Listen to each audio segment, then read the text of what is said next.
دوستوں، آج ہماری کہانی کا نام ہے حقدار چور۔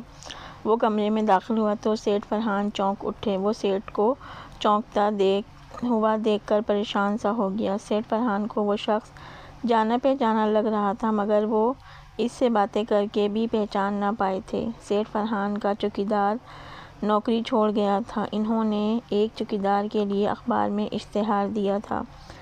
نوکری کے لیے صرف 4 افراد آئے تھے۔ سیٹھ فرحان نے اس کا تجربہ زیادہ ہونے کی وجہ سے اس کو نوکری پر رکھ لیا۔ وقت تیزی سے گزر گیا۔ 7 سال گزرنے کے بعد بھی اس نے کبھی شکایت کا موقع نہیں دیا۔ ایک بار سیٹھ فرحان کے بھتیجے کی شادی تھی، جس میں سب کی شرکت ضروری تھی، اس لیے وہ اپنے چوکیدار کو گھر کا نگراں بنا کر چلے گئے۔ ایک ہفتے کے بعد جب وہ شادی سے واپس آئے تو گھر کا نقشہ ہی بدلا ہوا تھا۔ سیٹھ فرحان اپنے بنگلے کی اندرونی حالت دیکھ کر پریشان ہو گئے۔ انہیں اپنی آنکھوں پر یقین نہیں آ رہا تھا۔ وہ ڈرائنگ روم سے دوسرے کمروں کی طرف دوڑ پڑے۔ جیسے جیسے وہ آگے بڑھتے جا رہے تھے، ان کی پریشانی بڑھتی جا رہی تھی۔ ان کی سمجھ میں نہیں آ رہا تھا کہ یہ کیسے ہو گیا۔ چوکیدار تو 7 برس سے ان کے گھر پر ملازمت کر رہا تھا۔ اگر کوئی ان کے چوکیدار کے بارے میں رائے لیتا تو وہ اس کی ایمانداری پر قسم کھانے کے لیے تیار ہو جاتے تھے، مگر آج وہ غائب تھا اور ان کے بنگلے کا سارا سامان بھی غائب تھا۔ ان کے گھر میں اب پھوٹی گھوڑی بھی نہیں تھی۔ انہیں فوراً اپنے گھر میں رکھی ہوئی نقدی اور قیمتی زیور یاد آئے۔ انہیں یقین تھا کہ وہ محفوظ ہوں گے۔ وہ اپنے بیڈ روم کی طرف دوڑے۔ انہوں نے لاکر کا ہینڈل گھمایا تو اس کے پیروں تلے سے زمین نکل گئی، کیونکہ لاکر کا ہینڈل آسانی سے گھوم گیا اور لاکر کھل گیا۔ اندر نظر پڑتے ہی ان کا سر چکرانے لگا، کیونکہ لاکر خالی تھا۔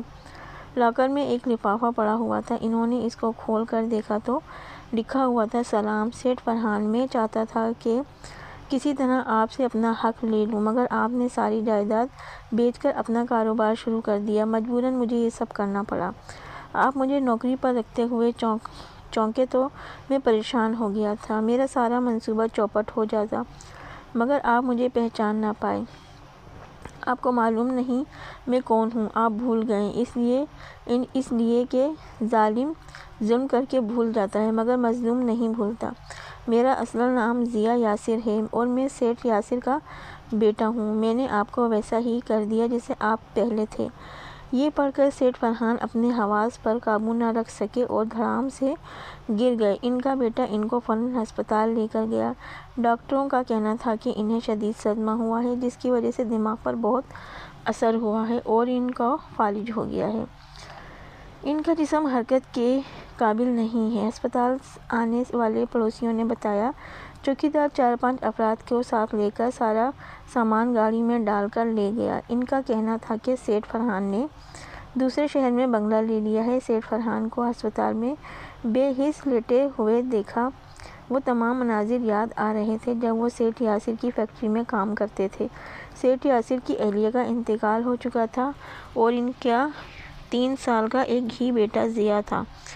سیٹھ یاسر نے اپنے انتقال سے پہلے ساری جائیداد فرحان کے نام کر دی تھی اور اس سے وعدہ لیا تھا کہ وہ ان کے بیٹے کی پرورش کرے گا، مگر اس نے جائیداد منتقل ہوتے ہی ان کے بیٹے کو یتیم خانے میں داخل کروا دیا اور مالدار بننے کے لیے انہوں نے آٹے کا کاروبار میں ملاوٹ اور چوری کی۔